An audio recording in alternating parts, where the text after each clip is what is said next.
I have a weakness. And that weakness is just wanting us all to get along. I have this idea that I and everybody else, the theists and the atheists, can argue with each other without getting heated and resorting to being dicks.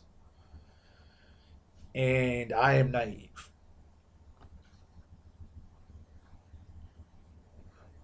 That's just gonna happen. Um, I first started my YouTube channel because PW Swivel suggested that I just try making a channel. Um, and I hope wherever PW Swivel is, he's all right. Because I used to be in personal contact with him, and for the past going on like 8 or 9 months now, uh, I haven't been able to get a hold of him either by phone call or email or inboxing or anything. So I don't know. I mean, even to me, he was anonymous. I only knew the state he lived in and his first name. Um, and I feel bad. Believe it or not, the laptop that I'm recording this on, he paid in part for it because he really wanted me to make better videos than just the shit I could do on my phone, and I really haven't tried. I don't. Maybe it's because I don't have this desire to have like this monetized high subscriber account. I don't even know how to edit videos. I'm incredibly technologically illiterate. But look, this is all beside the point. But very, very early on, I think one of the first maybe 3 videos I made, maybe it might have even been the first one. I can't even really remember. Um, I made a video response to Matthew 4:19, who made some videos called "Why Should I Be an Atheist?" and some pretty big name guys uh, uh, channels made responses. Steve Shives got a lot of subs. Very getting fairly popular. Does absolutely excellent work. Seriously, if you've subscribed to me and you don't subscribe to Steve Shives, you have poor taste. Our Godless World, who had a lot less subscribers back then, but still made phenomenal stuff, and I love the guy in this video. It's pretty much in response to a video he just put out. Um, and Bionic Dance and 13 Heathens, Robin Dupree Reed, and a couple other guys, Dorian Stretton, um, and and for some reason I was invited onto this hangout with these heavy hitters, with Matthew 4:19, who was a small fish even compared to the other BTWN guys. But apparently, our Godless World has gotten into it with Matthew. Now, like our Godless World, I've talked to Matthew 4:19 on Skype, and Matthew 4:19's never been rude to me, in just me, and I probably haven't talked to him all that much. But my last experience on the Bible Thumping Wingnut show, my only experience, I was starting to get put off with Len because Len must have been having a bad day or something because he was fucking irritable and a little bit less cordial, or a lot less. Now, maybe I was a poor representative of atheists when I went on. I was on for an entire show, and I didn't get hung up on, probably because I didn't object when they were talking horseshit. And I tried to be nice because I had a motive, and that motive was to learn more about presuppositional apologetics. But after watching a lot of Steve Shives videos, I'm learning that the precept argument is crap. And knowing from arguing with YouTube precepts that have a lot of subscribers, they argue worse than the books, maybe because they need an editor or something. And now I'm watching our Godless World get into it with the Bible thumping wingnut guys. Maybe what I'm about to say is a little bit unfounded because I don't know the entirety of the conversations they've been having. But what I can tell from the actual screen caps that our Godless World has put up, Len's being a dick. All right, Matthew 4:19 has lost some of the courtesy that I at least thought he had. Um, and maybe because I was so happy to be on that show and I guess impressed that a guy with, I think at the time I might have had like 18 subscribers. I have maybe 3 times that much now, not even. Uh, that I wanted to be nice to him.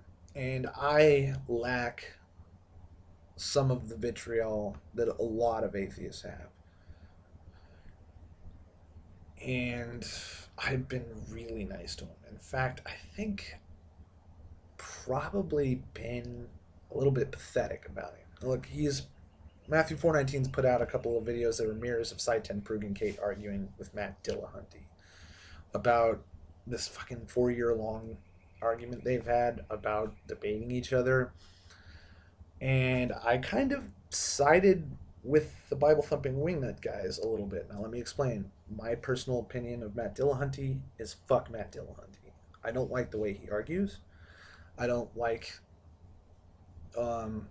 his respect for atheism plus. I don't think he has any marks from what I've understand. They ousted even him. Fucking idiots.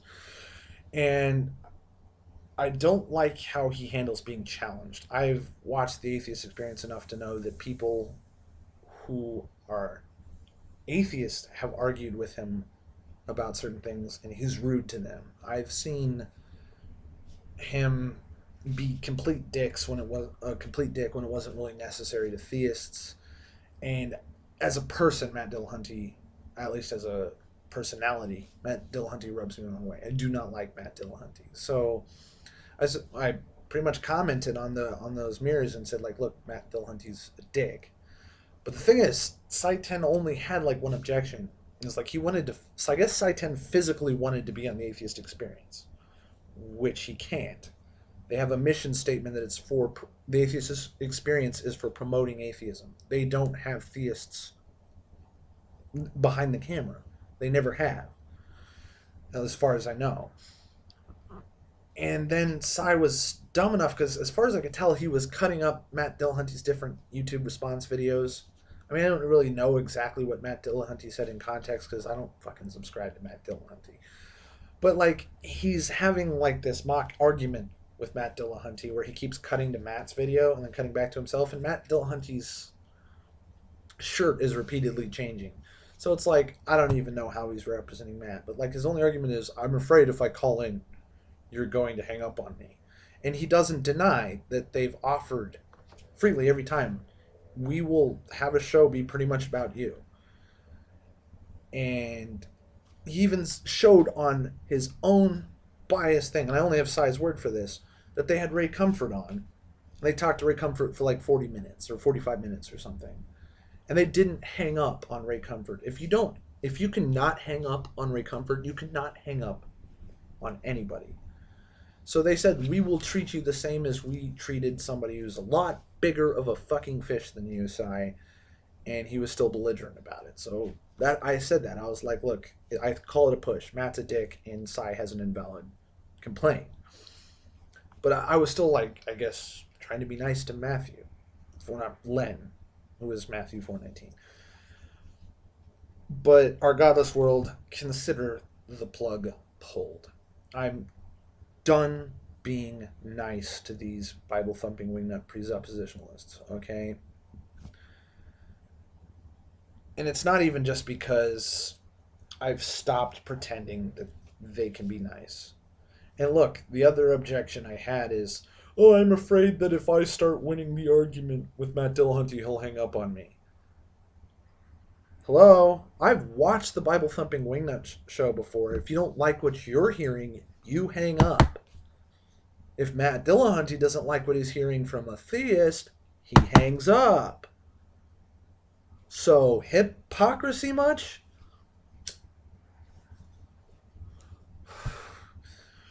And when I was on their show, I just wanted to figure out if they even had a point. They don't.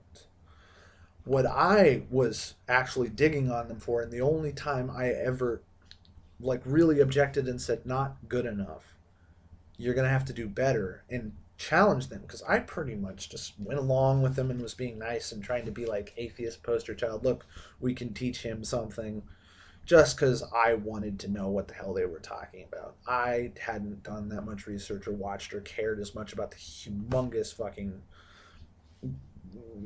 philosophical battle that's going on. I was curious. That's it.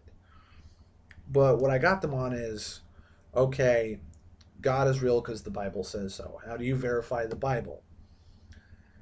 And their answer pretty much told me that forget science, forget evolution, which, dear Len really showed, I guess, maybe his true colors when he like practically had threw a fit when the thing turned the conversation turned to evolution. And I'll never forget, and I mentioned it like 3 times because it really creeped me out when he was like, "Worshipping at the altar of evidence," and that's actually not even an exaggeration. He yelled and threw his hands up like this, and he looked furious.